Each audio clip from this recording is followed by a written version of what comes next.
So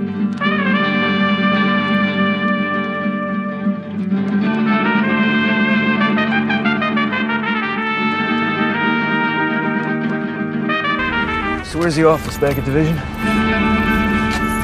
Yeah, in the office, baby. Ladies and gentlemen, can I please have your attention? What time is it? I've just been handed an urgent and horrifying news story. Now Myers to win the league, yes! And I need all of you to stop what you're doing and listen.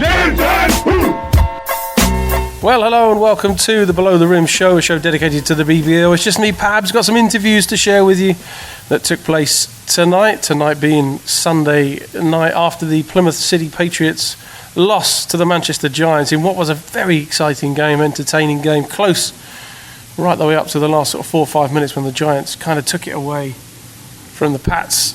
Great game though, played in a great atmosphere, you're in for a treat. Well, I had a great night anyway. I got to talk to Vince Macaulay briefly, just to exchange a few words, and he's very complimentary of everything we do, and spoke to him a bit about the guys and what they do in training, what it's like to coach this group of Giants players and whatnot, and so enjoy that. I'm going to try and intro all these and then play them all one by one, because I'm a little bit pushed for time. If I come back in between, it's because I found a little bit more time after I got home, but I'm in the car on the way home right now. Then I spent 5-6 minutes, maybe more, with Nigel Lloyd, and I could have talked to him for 10 hours. Just a guy from my childhood watching this game 30 odd years ago that is still phenomenally professional and just was an incredible player and like spanned the generations as well. Played what, 25 years, something like that. You know, started way back at Leicester with Paul James, who we talked to as well on this podcast, and it was phenomenal. So enjoy those. In fact, enjoy those, and I will come back, unfortunately, for some of you. All right? Talk to me quickly. I'm with Vince Macaulay, coach, of course. Man, I was up there talking about you from the Hemel days. Do you remember those days fondly? I remember Hemel very, very fondly. Not only because of what we did there, because I was and still is a very heavy hotbed for basketball. But we cut our teeth there. We had some fans who really dug in with us and followed us in some tough days, and that taught us to be humble going forward. Did you have any idea you'd end up where you are now? Like Manchester to Hemel, London, miles away. Well, I love this game, thanks to Jimmy Rogers, God rest his soul. Yeah. And anything this game gives me, I'll take with both hands. I'm delighted to be here. Well, of course, you started off in the kind of Liverpool area, I guess. That's right. So I'm half an hour away from Liverpool ATAC, where I started, and I got a call in there. That reminds me to call in there and see them. But no, I'm glad I got a great group of guys here, very smart basketball players who just love to play, and it's nice to be in a completely free environment. We see the guys on the court. We see what you guys put together. What's this group like to coach? They're exceptional, because there's talent everywhere. The biggest thing is that we must make sure we all aren't just watching and admiring one of us, because they're all so good. It's important that the sum is still greater than the individual parts. Mm-hmm. Absolutely. Who's in training when you guys go head to head?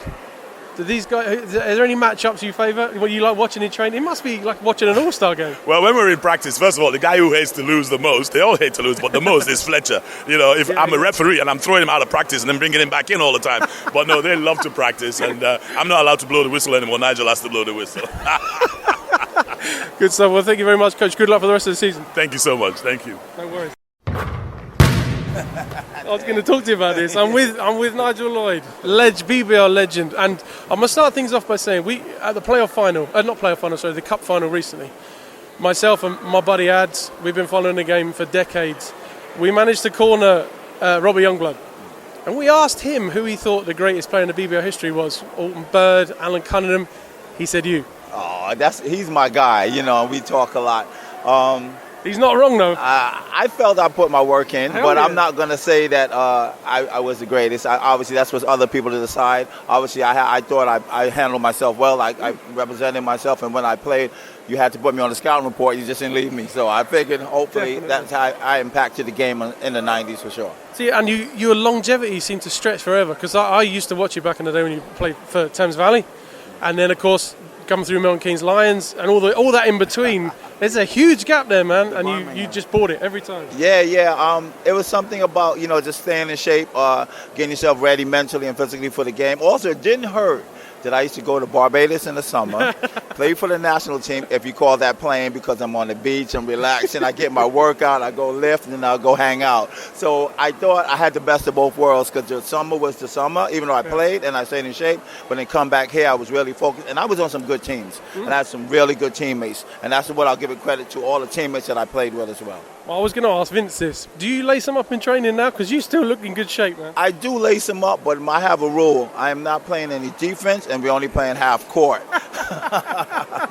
And also, I talk the most amount of garbage in practice. You know what I'm saying? So for me, it's just fun with the guys, because obviously we don't have as many bodies. So at times I'll lace them up, but not insinuous. I'm happy the way my career finished, and I'm not coming out again. I told Paul that at the beginning. We were talking about it, because he said he laces up every now and then. I'm like, Pete, I was happy where my career finished. I'm good.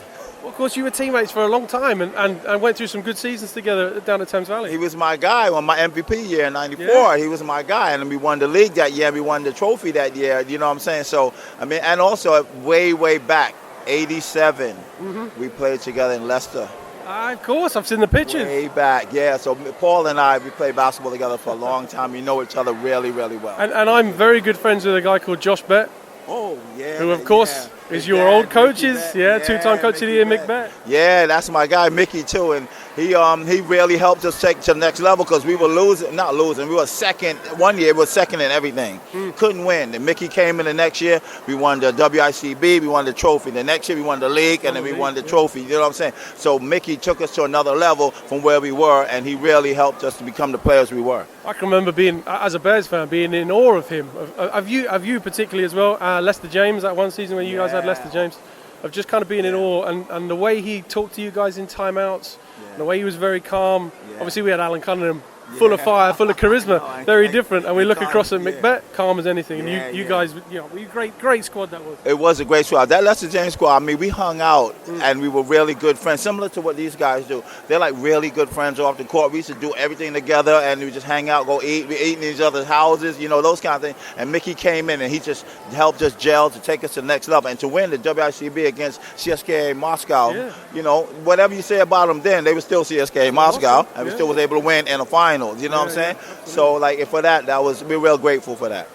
It's been a hell of a career for you, and I want to know. There's a couple of things I want to know. First of all, what did you say to Steve Nelson on the free throw line at the end of '93? You walk past him and you say something to him. Honestly, I can't remember. I know I'm always talking garbage, so it might be, bank it for me or something stupid. But I'm always talking. And maybe I'm asking him where's a good place to eat. Some dinner. And the other question, was it a block or was it a foul? Oh, it was a foul, 100%. They beat up Mike Obaseki. I should have shot it, but they beat him up. The referee was never going to call it, and I'm not mad at him about that, but I know Mike got fouled.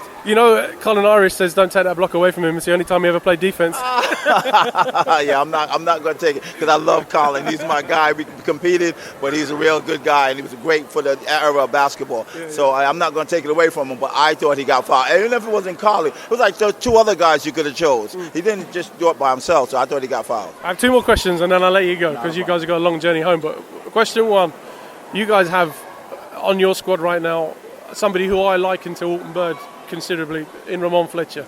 He's the generational greatest player we've had for a long time. Do you liken? You obviously played against Alton Bird. Do you liken him to that kind of guy? I do. Obviously, I'm not going to disrespect Alton, because he just was a winner. Phenomenal. You know what I'm saying? When I played against Alton, I was young, and he was just doing some stuff that I was like, what the heck? I can't go under the screen. He can shoot. He can make plays. He can make everyone better, those kind of things. But Fletcher's got that in him. He's got that kind of, obviously, all the winning he's done at Newcastle, you can't take that away from him. No. And then what he brings to us is just quiet leadership. I want him to talk more, yell, but he's not that kind of guy. He'll just let's get this going. Let's do through this. Why are you panicking, Nige? That kind of way. He calms me down sometimes. But he is definitely, you're right, he's generational. For this generation, as a point guard, he's what everyone should strive to be. The way he leads the team, the way he connects with the guys, socially as well as on the court. I like the way Fletcher does it. That's a good comparison. And the last question, we've asked Vince before. He said Alton Bird's the best BBL player of all time. We obviously asked Robert Youngblood a while back. He said it was you. Who for you is the best BBL player of all time? See, I'm like eras. I hate to say it. Like I thought in the 80s, because I had a piece of that, I thought Colin Irish was unbelievable. Yeah. Outside, inside, post up, everything, right? Then when it got to the 90s and I played with two guys, I played with Tony Dorsey, and I was just like, big fella. He was like, when he came to us, it was just like, he was just a winner.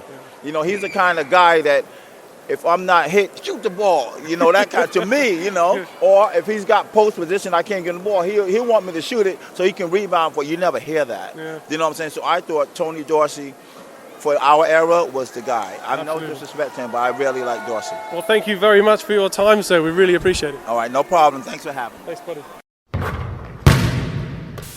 Well, there we go. Some interviews there with legends of the game. Tempted to play PJ's interview next because we obviously get into it a little bit with him and his ongoing kind of relationship with both Vince and former teammate Nigel Lloyd. But we'll bring in the last of the Giants interviews. I of course got to speak to Rahmon Fletcher. Credit to him. I kind of got Nigel Lloyd first and Vince first, and he hung around. He went through to the change rooms, and I said to Mr. Lloyd, if Ramon's free, tell him it's Pabz, just if he's a quick chat. And he come running out, bless him, and we had a chat for 3 or 4 minutes, and this is what I had to say. Oh yeah, great game, buddy, great game. I'm with the GOAT, Rahmon Fletcher. How you doing, buddy? I'm doing good. I'm glad we got the win, even though my first points came at the free throw line. At least I made both of them, Listen, I was up there. You watch the feedback. I was up there saying you don't need to score. Yeah. You do other things on this team to do it. You almost got the 10 assists tonight. Not quite, but yeah, I think the biggest thing was trying to implement the style of play that we've been working on all week. And if I get an open look, I take it. If I miss it, I miss it. And games like that happen, but we got that dub. That's the most important to me. He's Vince said in training, you're one of the more competitive guys in there. Oh, yeah. He said he has to kick you out and let you back in again. Yeah, sometimes it gets to that point, even though I think it's getting worse in my older age, too. I don't like losing. I don't care if we're doing 3-man weave. We got to make every shot, especially when we play 3-on-3, 4-on-4. I'm by far the most competitive. He does have to put me out and put me back in, yeah. How you like in Manchester, man? I've not really spoken to you about it, but you obviously, not much of a change. It's still north of the border for us down here, but... Yeah, Newcastle is a small city with a lot of things, and Manchester is a way bigger city than Newcastle. And I don't think I have touched the surface. When Ali came over, she's been over for a few months or so, and she makes me walk everywhere. So every walk is an hour and a half, and it's like, okay, well, you're not doing anything else. Let's walk. So I got a good chance to explore Manchester for sure. And is Ads looking after you? Yeah, he is. We have to go. He said he got some Roman places for me to go eat. So I'm still waiting for him to do that. He took us to a hockey game as well. I saw that. Yeah. It was cold in there. Hockey is not my sport. The cold weather is not my type of weather, but it was fun. Something different, Yeah, good man. Listen, thank you very much, by the way, for the signed picture. Of course. I wish it was a better picture of me looking like I just got off the toilet, I wish it was a better photo, but yeah, anytime, man. It went straight up on the wall. My wife's left it there as well. She hasn't taken it down. Really? Yeah. If she take it down, then she has to deal with me. From a distance, though. Well, thank you very much. Listen, we got to get you on the show. We want to talk all things Manchester. What your plans are for the rest of the season and next. Just let me know. Just shoot me a message or whatever. I'm ready. Good man. Thank you very much for your time. Safe journey home. Thank you. A long journey home. Could be longer. Thanks, Bob. Legend, and I mean it as well on the commentary. If you watch the game back and we say he didn't score till the very end. He didn't need to. And I was chuffed to bits that Nigel Lloyd felt that the comparison with Alton Bird and Rahmon was spot on, because it's a very similar kind of playing style. He wants to facilitate, doesn't need to score, just distributes and scores when he has to. And I think last few games for Giants, he's had to He's had to kind of drag him up. He's had to do the scoring tonight against the Pats. He didn't have to. He distributed, but it's good to hear he's having a good time in Manchester, and I definitely want to try and get up and see a game up there and hang out with those guys up there. And Ad's my man, looking after him well, which is always good. Which leads us to Coach Paul James, former teammate of Nigel Lloyd, of course. And let's have a listen. They're dragging him away from the fans. Coach Paul James with me. How are you, sir? I've been better. It was a tough game. It was a good game. It was enjoyable to watch. I'm sure it was enjoyable for the neutrals. Just kind of slipped away at the end. Yeah, I thought for 3 quarters, I thought we did okay. I thought we played with some pace and some tempo, and really, weren't really giving them too many great looks. And the fourth quarter, for whatever, I think we played nervous. I think we played not to lose the game in the fourth quarter. And Dirk came up with a couple of big shots, and I think he ended up with 20 when I thought we'd controlled him up to that point. And they just made the big plays down the stretch. And we played not to lose, and we took ourselves out of our own rhythm, really. Tough loss. I mean, obviously you guys are going to look forwards, but I had a great opportunity to talk to a friend of yours, Nigel Lloyd. Yeah. He spoke very highly of you. He said he's my man. No, Nigel. Me and Nigel go way back, even back to Leicester days, and we're still talking a lot of smack to each other, which is great. So, no, it's great to see Nigel and Lloyd and Vince on the other side. We have great respect for each other, and we try and play in the right way. And yes, we want our teams to win, but end of the day, we're all boys together. Was there a lot of banter prior, during, and throughout? There was a bit at the start. You're always playing for a bit of bragging rights, aren't you? So I've got to shut up now for a little bit because now that they've beat us. I guess the bragging rights. Is there like a group chat for you guys? No. We stay away from the group chats. There's too many group chats going around as there is. So no, we just when we see each other 3 or 4 times a season, it's like we've never been apart. Listen, we asked on our show. We went to a cup final not recently and spoke to Robert Youngblood. We spoke to Vince in the past. We spoke to Nigel Lloyd tonight, and we got kind of who their BBL greatest is. So far, Vince has said Alton Bird. Youngblood has said Nigel Lloyd. And Nigel Lloyd has said Tony Dorsey.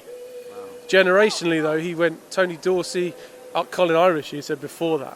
Where would you go for this? Jesus, all of those guys were fantastic players. And so I've played with Nigel Lloyd, and I've seen him firsthand. And, for me, for what he did and for what he could do in many positions, for me, he's probably one of the greatest players who's played here.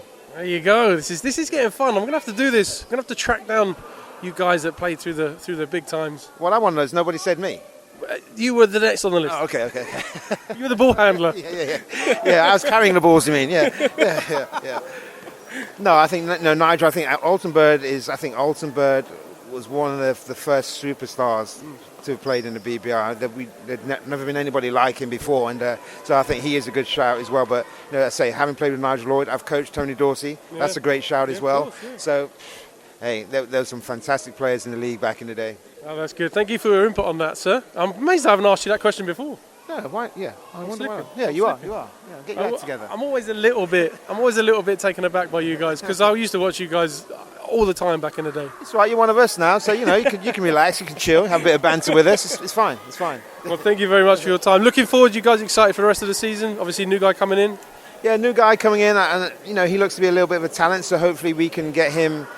Into doing the things the way we want him to do. I feel he can score. Defensively, I think he'll bring a lot for us, which we need right now. Another big unit. So, looking forward to the rest of the season. I think 12 games to go. So, let's bring it on. Nice one. Thank you very much, sir. Thank you. You're welcome. So, if anything, Nigel Lloyd is up in terms of the greats and their opinion on who's the greatest BBL of all time. We've got Tony. We've got a multitude of players. There's Vince obviously going with Alton Bird. Nigel Lloyd, accepting Alton Bird was incredible, but going a bit later with a teammate of his, Tony Dorsey, and Ads will love that, and rightly so. Dorsey's another one of those guys. And then there's Robert Youngblood, who picked Nigel Lloyd. And then Paul James, who ultimately went with Nigel Lloyd. I'm praising a number of players. And Nigel Lloyd also went with Colin Irish in the early year, in the 80s. I think he went kind of because he had a bit of that and the start of the BBL, as it were. So, not helped at all with the with my daily thinking of who's the greatest. But yeah, good. That's good. So moving on, I got to chat to Elvisi, who was a little standoffish to start with. He kind of relaxed into it just because of what's happened previously when we have interviewed him. Go back and have a listen if you want. I mean, nothing will, you won't glean any information from listening to it previously, but somehow the fallout ended up being negative. But whatever. We got him back on to have a little chat, and this is it. Elvisi Dusha is with me. I got you into trouble last time we chatted. I am going to speak proper English. I don't know why I got you into trouble, man. You spoke your heart. You didn't say nothing bad. Crazy. Yeah. I know. Who cares anyway? It is what it is. And these, I've pulled you away from like three deep. There's about 150 people waiting and you'll go around all of them as well. Yeah, of course. That's why they spend money on us. The least we can do is just give them 5 minutes of our time, and it's not. See, now this is the reaction though. You seem very subdued now that I'm talking to you. Like you're worried you're here, and so I got to be careful what I say now. Fucking Pablo's got the mic to me. It's like last time you had it to me, I was like, yeah. Apparently, I hate Paul Nicholson.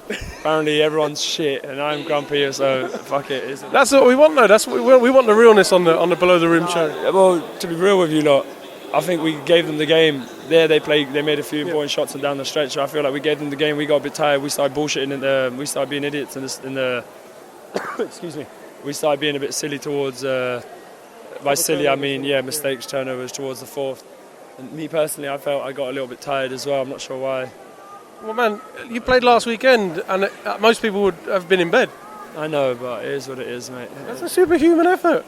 Flu games, like 2 of them in a row. I know. I still don't feel well now, but it is what it is. I'll stand back a bit then. No, I'm trying to give it to someone. Someone come and hug me and kiss me and everything for a bit, so I can take it off. Listen, another player goes. There's another player coming back in. How is that affecting kind of camp? I mean, the bigger picture, really, it doesn't because, I mean, it does because Bell's such a huge loss to us. To me, he's one of the best rookies I've ever had in terms of professionalism and how he conducts himself and his effort. It doesn't affect us in the sense of we've been going through it the whole year. Yeah. So if there's one team that should be used to this right now, it should be us. I mean, we lost Boo and Troy in the early in the season, and then it's like, do you get what I mean? So it is what it is. But it's basketball. It's sports. Like people come in, they hopefully they hit the ground running. If they don't, give them time to. Identity was the key word that people were saying, and rightly so. It looks like you guys have really started to click now. Yeah, I mean, being real with you, our identity has to be a bunch of dogs, a bunch of playing hard, and we're going to really try to lock you up on defense and make it as tough as possible on defense. So then when we run, offense is just natural. Like whoever's open, find the next best shot. Like just keep it simple. Offense, we don't really care so much about. I think our issue right now is, just defense and being able to, hold teams to a certain number instead of trying to fight teams offensively the whole time. So it was a good effort tonight, man. It was a close game. It was tough. It was tough finish. We get the Welbeck Manor VT at half time, which obviously is like a guess the athlete, and it's you. I'm a phenomenal. I reckon I could be phenomenal at golf. Well, this is what I was going to ask you, man. You had good action. Nicholson tells us he coached you. I wouldn't say. Well, you've seen him swing about. He coached me. Ask him to swing. No, to be fair, it did take me about 6 attempts. I dug like 4 holes into the grass. I'm not going to lie to you. So I hope the people at Welbeck Manor still like me after.